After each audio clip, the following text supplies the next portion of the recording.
Hello and welcome, everyone. I'm happy to host this seminar here, which is a joint seminar by Monash Sustainable Development Institute and also the Austrian Institute of Technology, AIT, on the topic of ethics and artificial intelligence, with this great, almost poetic title, "The Twin Transition is Taking Up Speed, Yet Are We in the Driver's or the Passenger's Seat?" My name is Christoph Bronig. I work as a Research Knowledge Manager at MSTI. And before we begin, I want to acknowledge the traditional owners of the lands where we meet today. In my case, that's the Wurundjeri people of the Kulin Nation.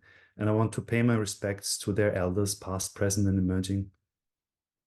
Our guest speaker of today is Dr. Peter Biegelbauer, and he's going to talk about the important topic of ethics and AI. And I think as many of us are grappling with what AI means for our careers, for our work practices, sort of on a more granular individual researcher's level, at least in my case, I'm thinking about using AI in my data analysis and in my research projects. Peter is looking at this at a much bigger picture. And he will talk about the ethical questions in terms of AI and how it is shaping our society and the implications for AI for the twin transition. Peter is a former colleague of mine, and thanks, Peter, for joining us today despite not feeling so well and making the effort of joining regardless. Peter is a senior scientist at the Austrian Institute of Technology, AIT in Vienna. He's also a visiting scientist at CSIRO. Peter is the leader of the AI ethics labs, and I think you'll talk about this a little bit today, Peter. Peter really is a political scientist by heart.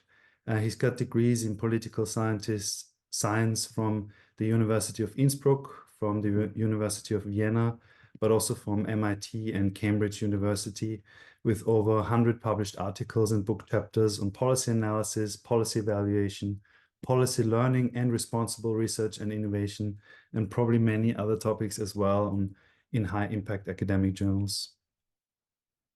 Briefly on the agenda for today, Peter will talk about roughly 20 minutes, and then we have lots of time and space for discussion with Peter.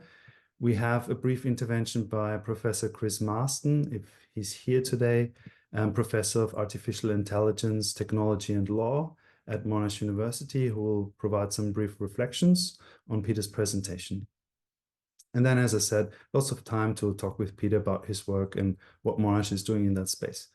Before we begin, I really want to thank also Mitzi Bolton, who is here today in helping us develop this event, and also May Wee in organizing the event, and Rob Raven in supporting the event. And with that, over to you, Peter. Yes, many thanks, Christoph, for this kind introduction.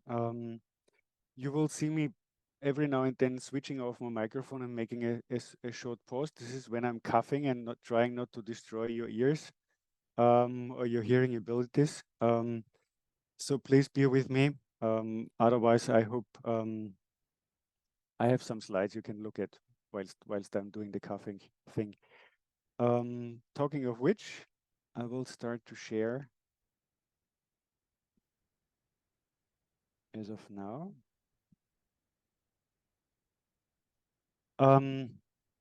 So the basic premise of the talk of today is this idea that actually the twin transition, so that transition, digitalization and sustainability transitions, both are taking up speed at the moment. And then there is this question that we'll be able to ask together, I hope after what I've been saying. But let me perhaps start off with the observation part. I should say that I'm going to focus on the digital transition, and I'm going to try to make links to the question of sustainability, and I think both are actually intricately linked every now and then. Now, if you're looking at this digitalization processes that are ongoing, so this one part of the equation, I think that our daily lives are very much changed by the digital transition. So if you think about the way we're navigating cities, we are organizing our private lives. We are organizing the way we are finding partners, our business life, how we talk about it, how we let other people know, how we come to voting decisions. So this is something relatively intimate already, but in the sense of this is something that is normally known only to us and to a few other persons. Theoretically speaking, as we know, this is not always the case. How we buy things, how we are getting how we are getting support in decision making in private and business lives. And all of these together really, you know, this is just, we're talking about a time span of the last 15 years that these technologies have had a real impact on our lives, basically since Apple came up with the iPhone. And all these devices got their feet with us and became really mobile. And so one of the things we can have a look at it also is the chances that we can see from the latest wave of these technologies, which might be artificial intelligence, which comes in the form of different technologies.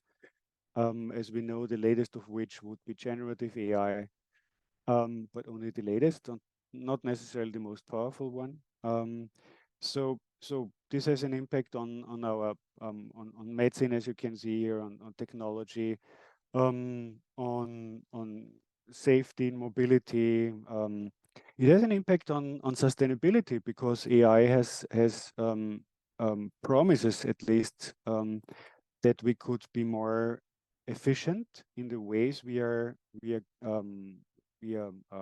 doing, we are constructing things, using things,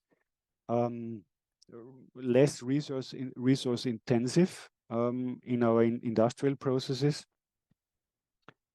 But on the other hand, of course, there is the downside to the whole thing, which is, as with each new technology, this is not specific to AI. It's just that AI really came, or digitalization processes in the latest wave of digitalization are just, you know, they're coming so fast that we barely have time to react. And that we are talking about disinformation, about, if you think about the e-safety commissioner in Australia, and this awful case of Elon Musk again trying to equate the freedom of speech with the possibility of saying the most atrocious things that are actually endangering people's lives on X or on the internet. And these are very, you know, these are discussions that are going to the very essence of the way we are living, and how we are organizing our social lives, and we're organizing democracy. And they have a lot to do about how we think we should actually organize all of these things. So in other words, it's about ethics. It's about the rights and wrongs. Is it right to say anything on the internet that comes to your mind, even if it might be endangering other people's lives, simply because you think the freedom of speech is more important than everything else, or not? So here is it, when we are turning to the question part of the presentation. Are we in the driver's or in the passenger's seat? And I would like to list a couple of things that we have been doing in the last years in different parts of the world, to try to somehow safeguard the development of new digitalization technologies. And I'm going to speak about procedures, tools, regulations, but also other forms that we have been using of trying to do this. Some of which may be underestimated, some of which might not even be recognized as such. And let me start off with first talking a bit about what AI ethics actually is. So the question if the way we are applying AI is right or not to us, to a specific given society.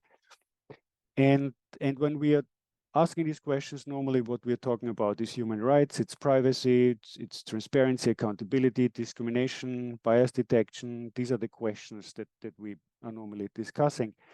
Of course, when we are talking about human rights, we're also talking about things like freedom of speech, which makes it a bit more difficult because then happens what normally happens in legal systems. You have to weigh your options and you have to say, okay, what's more important for me and to what degree more important.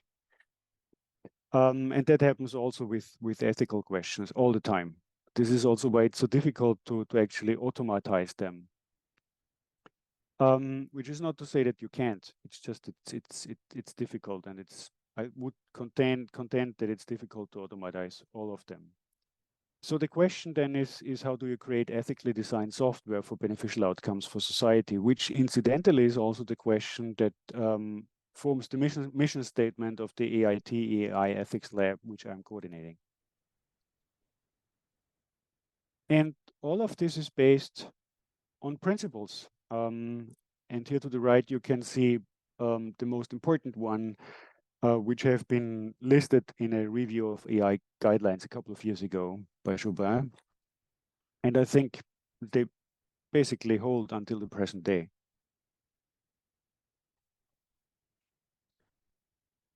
And these principles are derived from nothing else than principle discussions that we are leading about human rights, as I've been saying before, but also ethics debates that already have a very long history. And they form the basis of what came to be discussions on, and I'm going to talk about the European discussion now a bit, on the European level by the high-level expert group on artificial intelligence, starting with 2017, that was set up by the European Commission. They came up with ethics guidelines for trustworthy AI, and later on in 2020 with an assessment list for this for trustworthy AI. And it is based on 4 ethical principles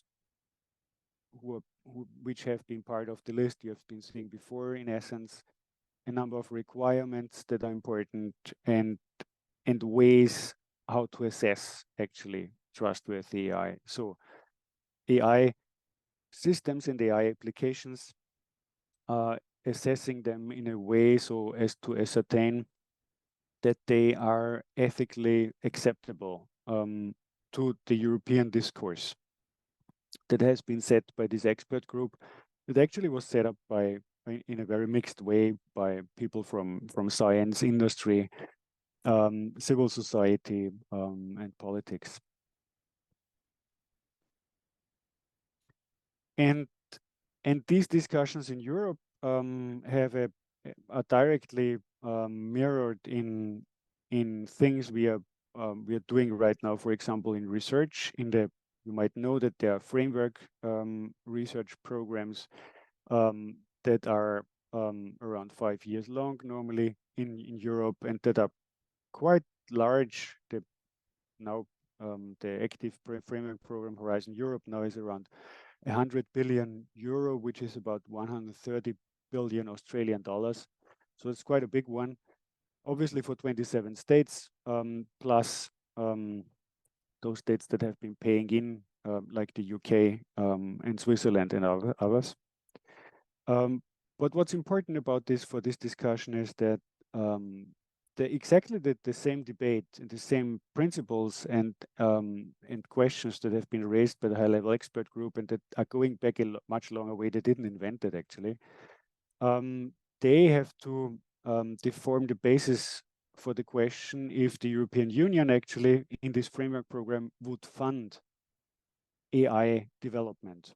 So if you would like to get money for research projects on AI, you have to fulfill these criteria. And they are laid down in guidelines based on the high-level expert group. And there's a model of ethics by design, how to inbuild ethical questions within your software systems. And there's a checklist to make sure that this is the case.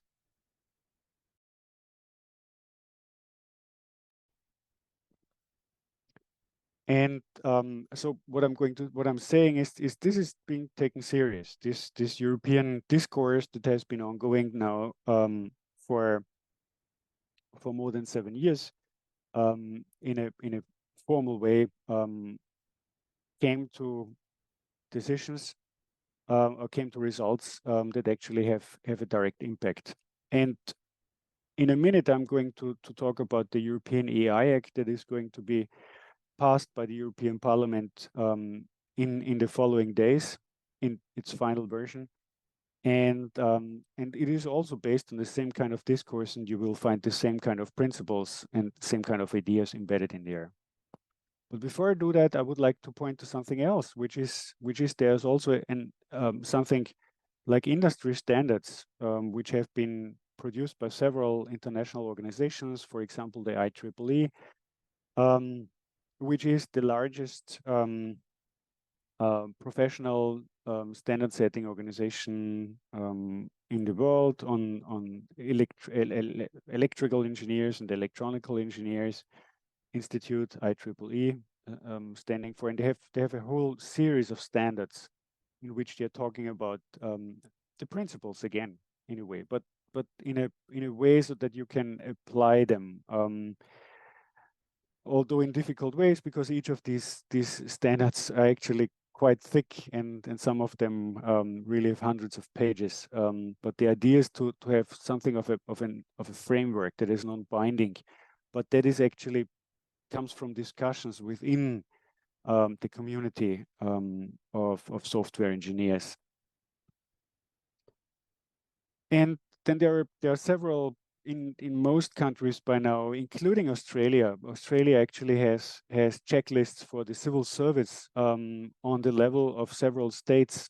New South Wales is a glaring example of that. They did a really good one, and also Queensland, I find. They have checklists for making sure that when the civil service actually is applying artificial intelligence, it does it in an ethically okay way, so to speak. And you have the same criteria here again. This is by the way the ethics checklist that we did, the AI ethics lab in Austria did for the Austrian Federal Civil Service last year.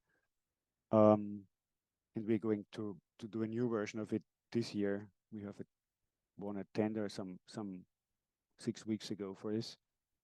And we have also been suggesting some measures of how you could make sure that the state, which the civil service is the central part of, in the sense of the operational part, that the state actually is also adhering to these principles, which are not part, as of now, still not part of some set of legal regulation. But they are obviously, since stemming from human rights, etc., fitting quite well with our legal frameworks. So we have been advising the federal civil service to think about AI literacy, which luckily they will do. They will have training sessions. We are going to devise under the new contract a training a course structure, and there will be a certification that you're getting when you're doing this as a mid-career civil servant. And we have been suggesting continuous evaluation, impact assessment, and learning when it comes to AI applications, certification, and oversight measures also. So always a human has the last decision. Just think about RoboDebt. What happened there? A major problem was just that there was nobody there because the civil service just got really slimmed out and slimmed down so much that there was nobody there checking actually on the outcomes of the device. Same thing, by the way, has been happening in Europe. Australia has not made wrongs that we didn't do the same way, and also there we didn't have human oversight in the end. Otherwise, we would have found much earlier the problem. So it's a lot about AI literacy. It's a lot about learning what this technology is actually doing and trying to understand how it actually works. And then comes the European AI Act, the first of its kind in a sense. Of course, there is AI regulation around. We have several laws on AI in China, for example, which, however, is not exactly the same weight class in the sense of China not being a democracy in the understanding of Western democracy. And you have regulations on several on the levels of US states, for example. You don't have one on the, or you have one, but it's not a law on the level of the United States themselves. There are laws in Australia, but there is not a single law that is binding the different issues together. But there's a law on privacy, there's a law on this and a law on that. And so when I talked last week to people in the industry ministry and the digitalization agency, I was asking them if there would be a law. And they gave a bit of an evasive answer, but it sounded a bit to me, to my ears, that there would be a law too. And I think that's a good idea. So the way you could take different tags at the law, how you develop in a law on AI. But what the Europeans did is this risk assessment. They said there's unacceptable risk. For example, we don't want to have technologies that are constantly monitoring us and are in conflict with fundamental rights, as happens, for example, with social scoring in China. We don't want to have high risk without having as much information about this technology as we can, which means you can have high risk. For example, you can have the identification of faces automated in the public realm, but there must be, first of all, reasons why you're doing this, applying this technology. You can't just do it because you think like, I would do that today as a police force. And you also have to explain this technology. So you have to explain where the data comes from, if it is biased, who has had access in the learning processes, and how the training actually took place, etc., etc. Then there's low risk applications like chatbots. There's just a bit of transparency, data that you have basically to provide. And then there's minimal risk, which is the majority of applications, which basically work the same way as they did before.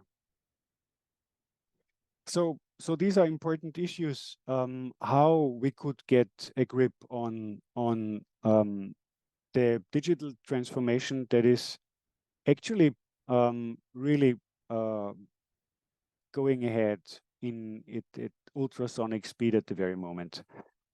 And my feeling is, as a political scientist, we're very slow. So if we now just see the first really comprehensive AI legal regulation popping up, and we know that the technology in the early 2010s actually has really taken off, then we can see that a lot of things already have been happening. And I think it would be important to recognize that some technologies that are not necessarily AI based, but which are based on algorithms, and I'm talking about the social media, have had the impact on society already in very disputable ways. And we didn't regulate them, more or less. We just had some laws like privacy laws that regulate them in the outer fringes, if you want. And it didn't work out very well. So I think one lesson that many policymakers have been drawing is that with AI, we should be a bit more alert. It's a technology that really has the impact to do a lot of good, but it could do some bad. So in the next few minutes and the final few minutes of the presentation, I would like to lead you very quickly through what we are doing at the AIT AI Ethics Lab. Because as I was saying, the whole thing about the lab is to try to work with this technology and try to make something good out of it. And since we are also developing, so this is then obviously an interdisciplinary effort. And I happen to believe that these problems that we are facing in the twin transition, digital as well as sustainability, can be solved only by interdisciplinary and indeed transdisciplinary efforts. So what we are doing is actually we are an interdisciplinary team. We are part of AIT, which is something that looks a little bit like CSIRO here. It's now actually already approaching 1,800 researchers. It's different fields, most of them technological. So this is us in all our beauty. And what we're doing is we're doing research work. We are engaged in several projects. Some of them are working in the field of automated disinformation detection. This is something I feel quite strong about as a political scientist and somebody who's really interested in democracy and in actually making our democracy better and not worse, is to try to keep foreign powers of actually disturbing and destroying our democracies. We just can see that this is happening at the very moment in the elections that we have in Europe, and the election process now really looks quite different from how it looked like a couple of years ago. We just had a case of some people injuring people in Germany, politicians, in the street. Right wingers have been harming people from the Social Democrats and from the Greens. And so the whole climate of hatred has a lot to do with what we find in the social media, and there's a lot of disinformation. Disinformation is pouring out of the channels of Russia, China, and the likes, in an effort to destabilize democracies. So these efforts to automatively really come to grips with disinformation is something that I think is worthwhile. But it's a good job for an ethicist, because you have to take care that there's not so much surveillance that in the end you're destroying the very thing that you would like to protect.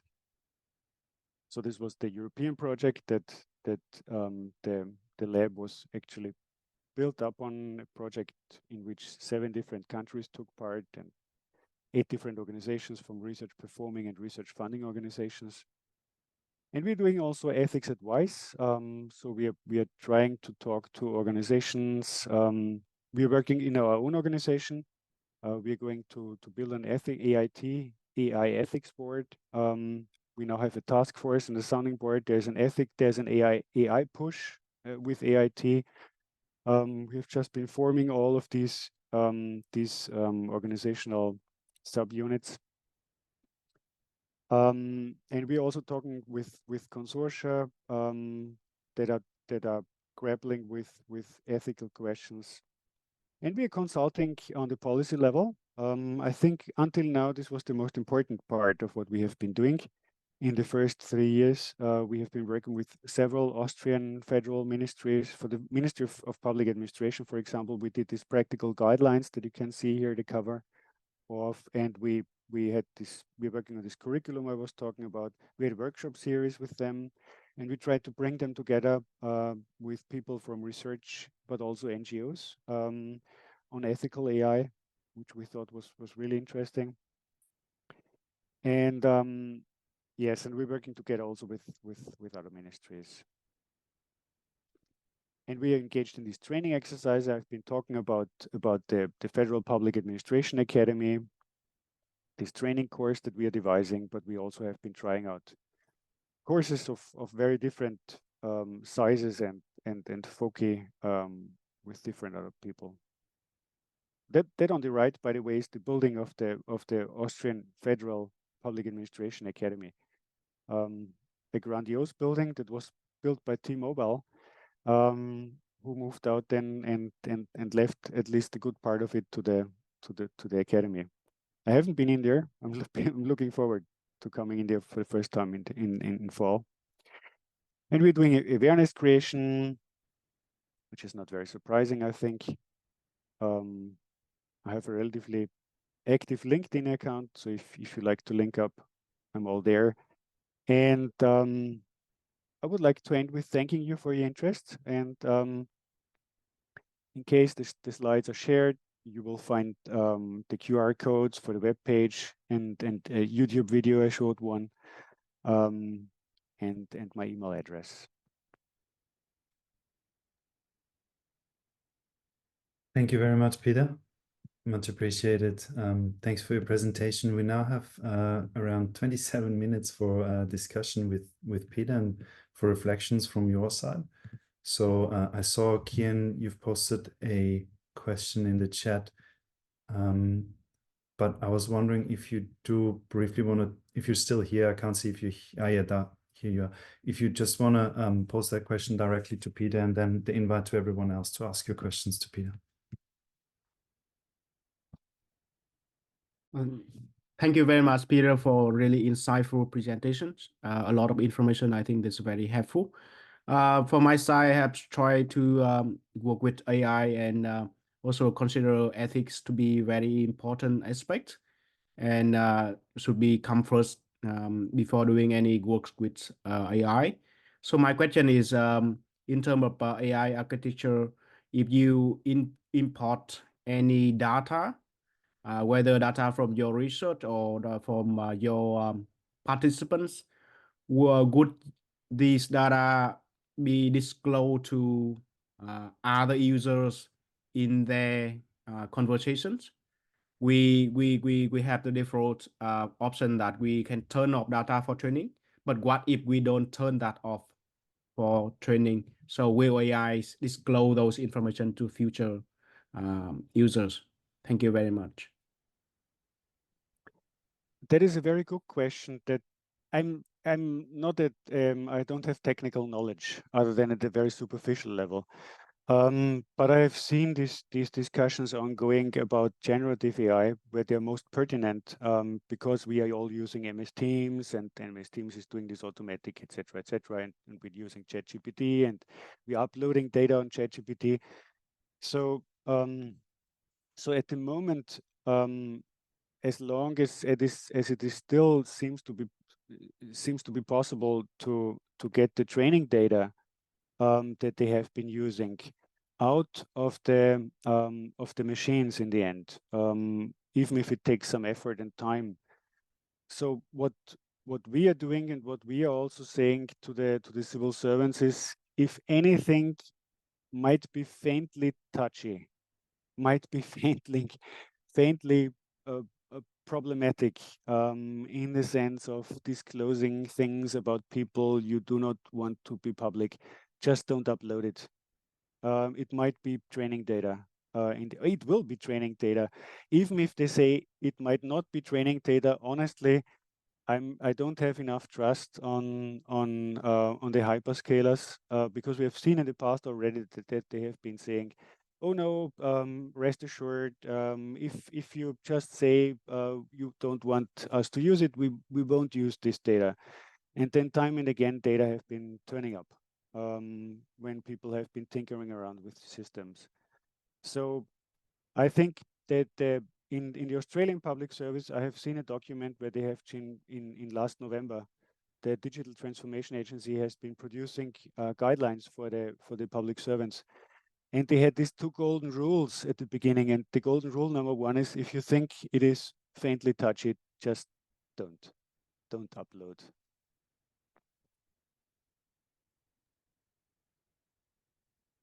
Thanks for those reflections. Any other question?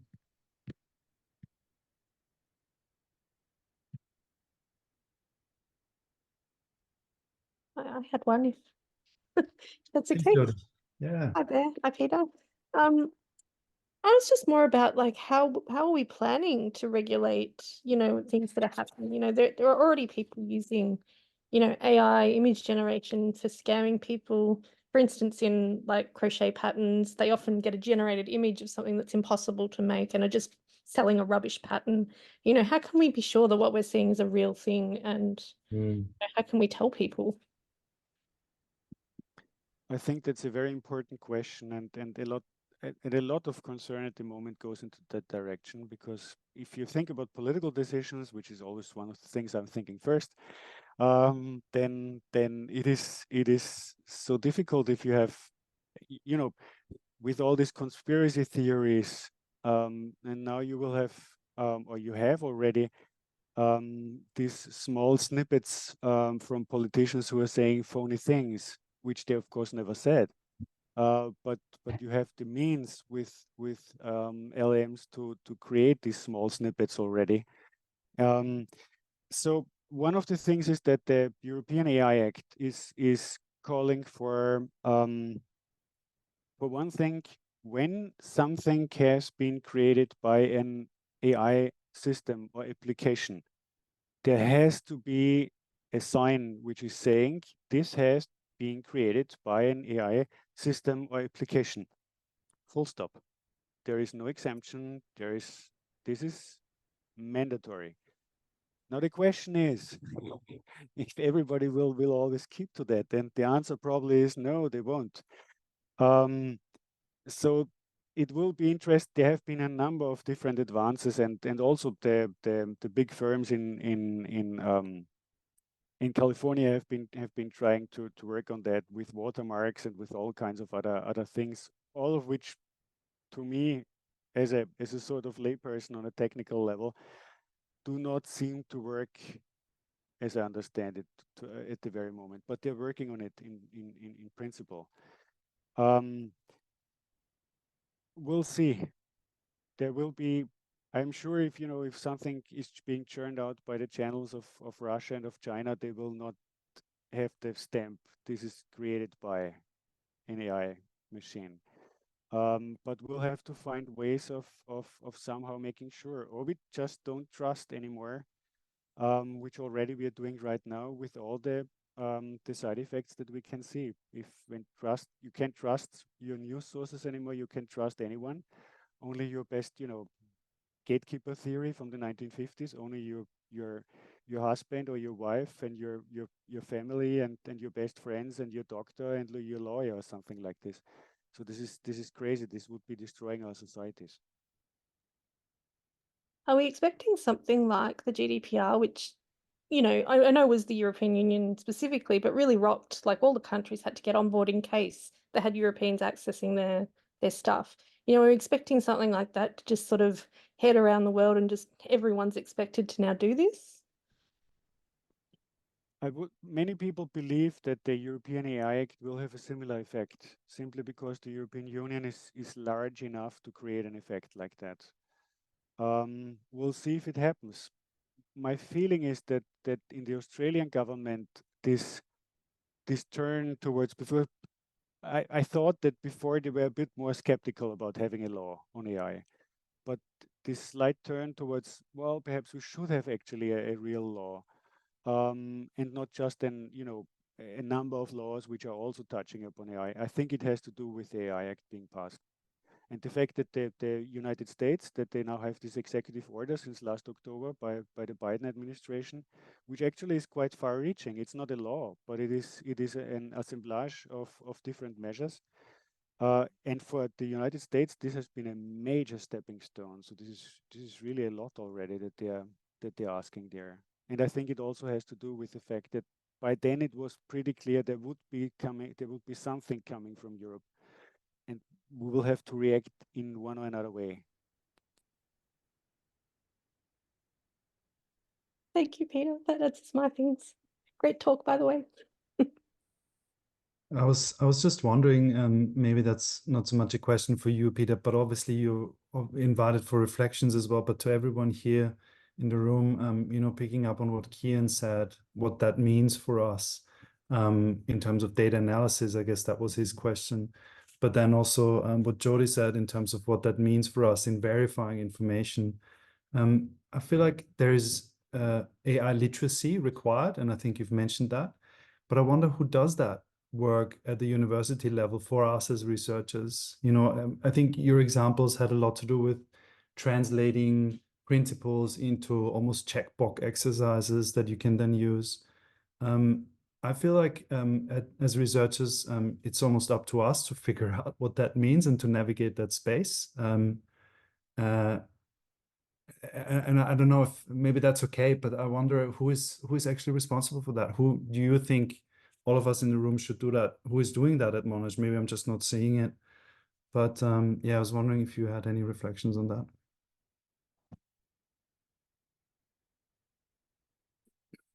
Anyone in the room, really?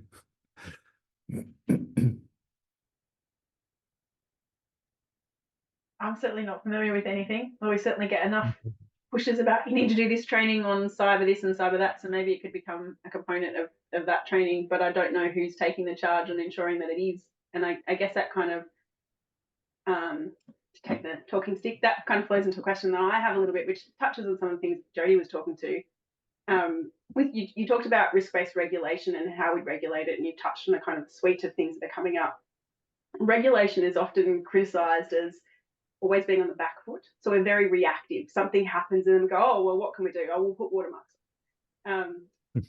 With AI, it's a technology that is evolving, rapidly. It's different today. It's not untrue to say that it's different today than what it was yesterday.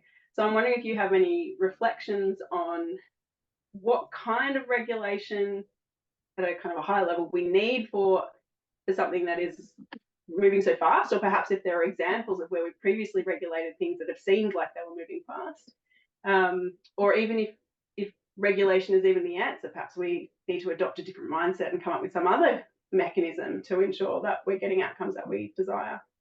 I'm not sure if you've got any reflections on that. Oh yeah, definitely. Because I think it's another very important question, and it's something that is up in quite high in the minds of many people. And I couldn't agree more. It's a lightning speed technology, and it's a marvel, and it's great to watch what people are doing with it. But the downside is you cannot just have a law as you used to have. When we were developing transport with cars in the 1920s, then at the beginning there wasn't many laws, and there were many accidents with horse carriages. And then there was something, at least in Europe, I don't know if how it was here, but there was in the 1910s, there was then the first law, and somebody with a red lamp had to go in front of a car to get rid of the carriages, actually, which slowed down obviously the cars and didn't help really in the traffic. So then at one point they found that they would have to do other things like that, and they invented traffic lights and all kinds of things. But this took decades actually, and the technology didn't evolve. The Model T was not so much further advanced than what was happening in Germany. It was just a better mass production system. So it was a relatively slow technology. Nevertheless, there were all kinds of problems. Now we have AI, and we are developing every 2 or 3 years completely new forms of technologies within AI, machine learning of different forms and deep learning, and we are emulating our brains with our AI systems, and we are emulating our ways of speech and our ways of creating things, graphics and music and everything, and all of these issues. It's just mind-boggling. However, having said that, it's clear that we can't have the way of legal regulations as we had. So the idea that we have been discussing now for a couple of years within political science and policy making as such is something of agile regulation, if you want. And there has been also some literature about that. We did a study on it 2 or 3 years ago with some German colleagues for the German government. And the idea actually is then to have a regulation that is more quickly able to react to changes in the field of regulation actually then. And what the European Union did with the AI Act is they put a 280 pages document on the table, which leaves loopholes after loopholes. If you read the document, there are many things that actually are not really regulated. They're just describing what to regulate, and they're describing principles of how to regulate it, but not concrete details. So the idea is that there will be, on a regular basis, there will be smaller legal acts that will follow, that will not need the whole apparatus of 700 plus European parliamentarians and thousands of European people in the public service at the European Commission and 27 member states with their parliaments. And you get a headache if you think about it, all to come together and try to find a solution. But the European Commission itself will have the AI office, which is just being manned at the very moment. And they basically will do the job. And they will also look after these long lists that you have in the annex at the moment, which kind of technologies and which kind of areas to regulate. And they will also watch after these lists. And you will see on a basis of every couple of months, there will be something as an update. And it will be quite something to get the firms and everybody else knowledgeable about all of these things, because this is the second problem with the old types of regulation. You had them in your bookshelf, and there it was for the next couple of 100 years if everything goes all right, like with the American Constitution. But now it's actually not even your electronic bookshelf, because you need some sort of attention to the whole thing. So that will be an interesting exercise, and each member state will have an AI office. There will be intensive communication with the European AI office. There will be an AI board on the European level where they all meet, and so it will be very interesting to see how they manage that. May I very shortly say something for the question we got before from Christoph? I think it is the same problem actually, because lightning speed development and who's saying I do it, I take care of it. There is no naturals, so the firms are doing a bit of it. They're trying to do something also by simply trying to sell us their products. Of course, it's not that they're doing it because they think they would like to do something good to the public. Then there is, I think, at least all countries that I know, there are institutions that are trying to do the job. Here in Australia, for example, it is the National AI Center that is being financed by DISA, by the Industry Ministry, and that is being run by CSIRO. To make a little bit advertisement for the organization that I'm a visiting researcher with still for 2 days.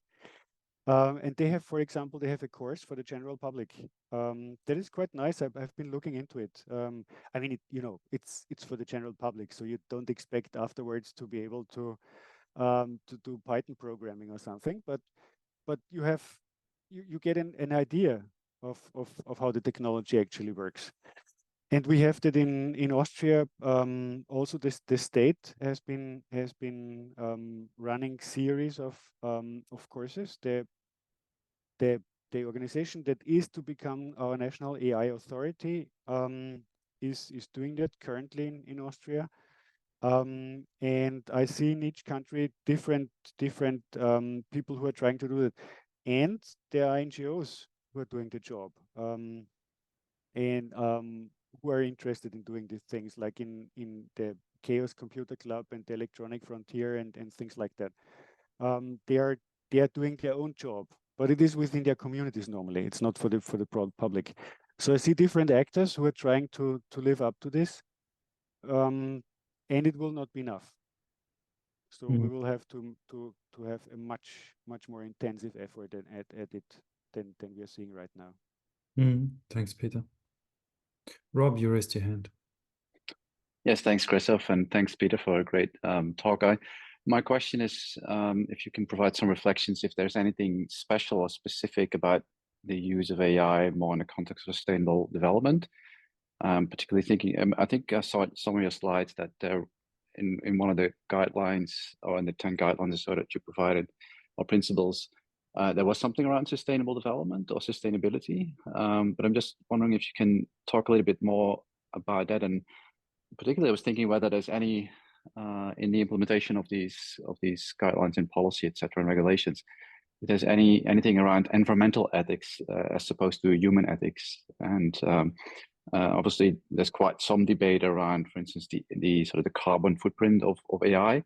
But I'm thinking more in the direction of like novel application domains that AI might enable, and whether there's any discussion whether some of those application domains need ethical review, and whether regulations can say no to particular applications. I mean, it's not dissimilar for things maybe around nuclear power, which is not a ethically challenging technology, which isn't inherently wrong, but the applications make it right or wrong, including the way they are regulated. So I wonder if you can provide some reflections from your expertise on AI in the context of sustainability. I think that's a brilliant example, by the way, because the technology, nuclear has been saving many lives. We all the time talking about Hiroshima and Nagasaki, which are awful things to have happened to people. But then think about the number of people who have been treated in medical facilities, who have been saved in the last decades, actually. So I think it's really a good example.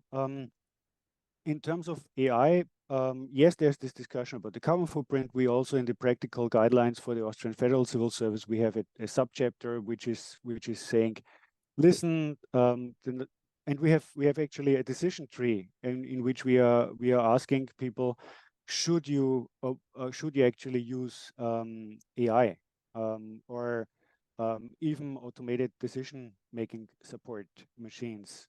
Not of all of them are AI actually, but all of them are consuming electrical energy and are in need of devices.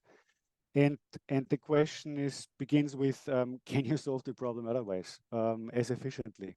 And if you can, well, why, suck up all that electrical energy and not go for it, simply because the technology is sweet. It's not a good argument.